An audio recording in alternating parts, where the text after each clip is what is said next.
ng liver mo. At pangatlong stage, before the point of no return, is fibrosis. Magkakabutas yung liver.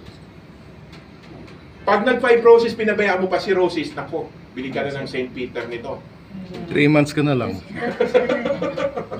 Yan yung nangyari kay Mama. Ayaw natin to. As much as possible hanggang fibrosis lang. Ito ang problema po. Ito ang problema. Ito ang problema. Ang liver, ang nag-iisang organ na walang pain receptor.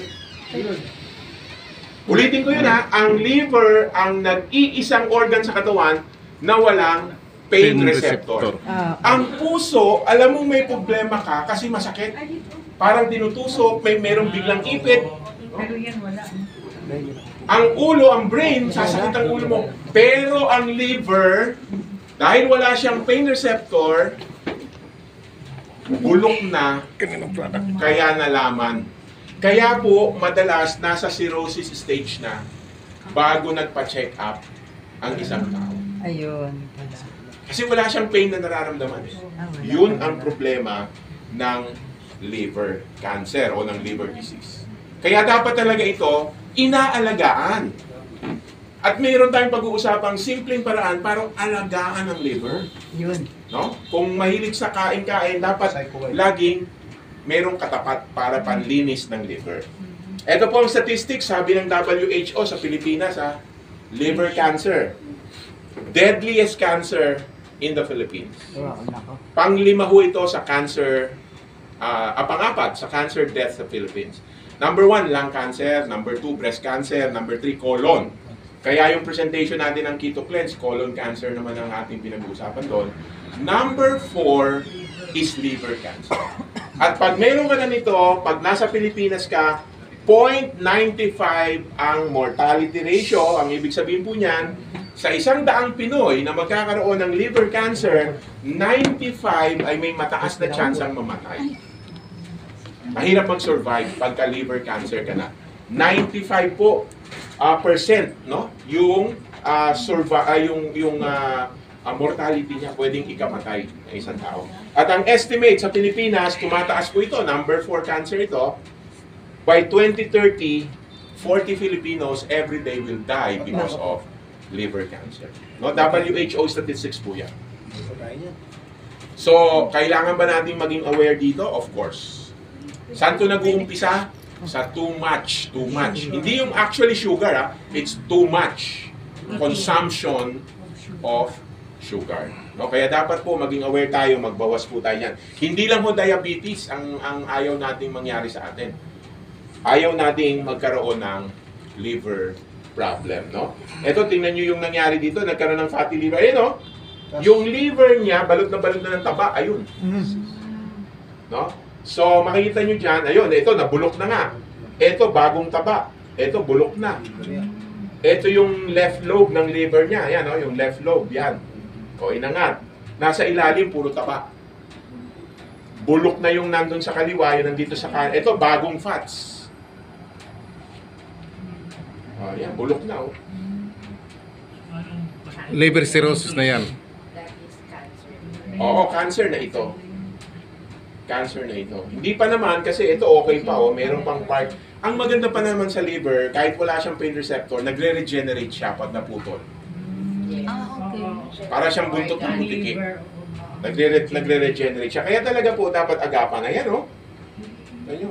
Tinanggal yan, yung tumor na yan, yung cancer na yan. So, ayaw natin yan. Okay? Paano may iwasan yan? Ano ang kailangan natin gawin? What should we do? Thank God, tayo po ay nasa SMH dahil introducing, meron tayong napakagandang product for the liver. Yes. It's a product for the liver. Ang brand name po ay PsychoWhite. No, sabi natin, go beyond whitening. Ba't na-involve ang whitening? Ba't napasama yung whitening? Kasi PsychoWhite is a glutathione product. Alam natin kung ano ang glutathione, di ba? Pampaputi. But actually po, it's beyond whitening. It's just a side effect of glutathione. Meron siya talagang main purpose. It's a master antioxidant. So, ang advantage nito, di ba? Aware ka na ang too much sugar will cause fatty liver, lalaki ang tiyan mo, magbabawas ka ngayon ng glucose, di ba? Liliit ang tiyan mo ngayon.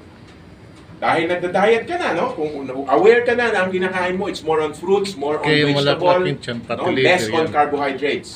Tapos nag-take ka pa ng ng Psycho White na mayroong branded na glutathione, na Cetria. Makakatulong po ito para ma-lessen din yung fatty liver. May study. Mamaya pakikita ko yung study, no, na nakakatulong siya to improve the function of the liver. So, dalawa yung approach natin dun sa fatty liver, no. Number 1, pagiging aware sa diet mo. Number 2, uminom ka ng Psycho White. Kasi lalo niyang iti-trigger yung pagkakadissolve ng mga fats na nakapalibot na dyan sa ating liver. And then, pangatlong side benefit is pwede kang magkaroon ng magandang cookies.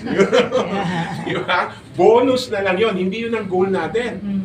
No? Pero yung iba, yun ang goal talaga, no? Magpaganda.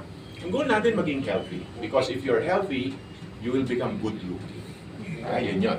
Now, ito po yung difference ng product na ito. Maraming glutathione product sa market eh. No? Pero tayo, number 1, it's a branded glutathione with lots of clinical trials and study. Pero ang advantage, nalagyan pa siya ng additional active ingredient na ang pangalan po ay L-citrulline. So ito ay makatutulong para lalo maging effective ang glutathione ingredient natin sa Psycho White. Okay, ano bang meron dyan?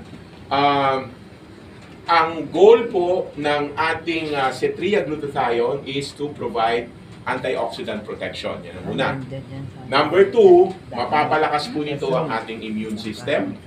Glutathione hindi lang makakapagpaputi, lalakas ang iyong immune system, makakatulong for the body's detoxification, at eto na nga yung napag-usapan kanina, makakapagpaganda ng skin health. But number 5, eto po yung isang importante din, no? It can boost the nitric oxide production. No? Yung nitric oxide, yan po ay isang molecule, no, na napoproduce sa gilid, sa lining ng ating blood vessel. At pag yan po ay lumalabas, yung nitric oxide, nagbabasodilate ang mga ugat ng ating katawan. So pag nagbasodilate, mag-i-improve ang blood circulation. Kung may mga bara, pwedeng matanggal yung mga bara. So yun ang advantage ng glutathione, no, na nasa Cetria. At kagaya po ng nasabi natin dito, meron tayong mga study. Hindi lang ito simple claim. Ang study po na ito is directly using Cetria brand.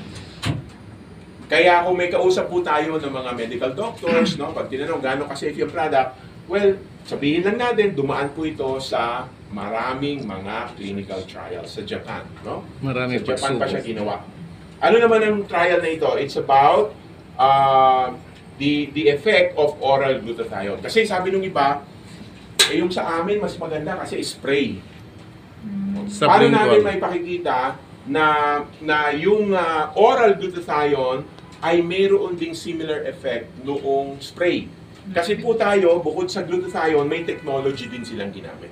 So dito sa study na ito, ay pinakita nila na kahit ito ay oral, iniinom lang, no? It dramatically increases the glutathione level in the blood. Yun lang naman ang epekto eh. Ang importante eh, gumagamit ka man ng spray, gumagamit ka man ng sublingual, gumagamit ka man ng oral tablet or capsule, ang bottom line, ano ang idudulot niyang iniinom mo na yan na glutathione sa dugo? May napapakita bang research ang ating company na kahit yan ay oral, kasi masyadong minimenos yung oral, mas mabilis daw pag sublingual. But we can show them a result na kahit yan ay oral because of the technology na ginamit ng mga Japanese, ito po ay nagpakita ng significant increase. Ayan po. Nakita niyo yung difference? Gano'ng katagal? Ito po ay 6 na buwan na paggamit. 6 na buwan na ginamit yung study na yan. Doon nagkaroon ng significant increase. Now, importante na banggitin natin yon. So, yung product natin, hindi siya yung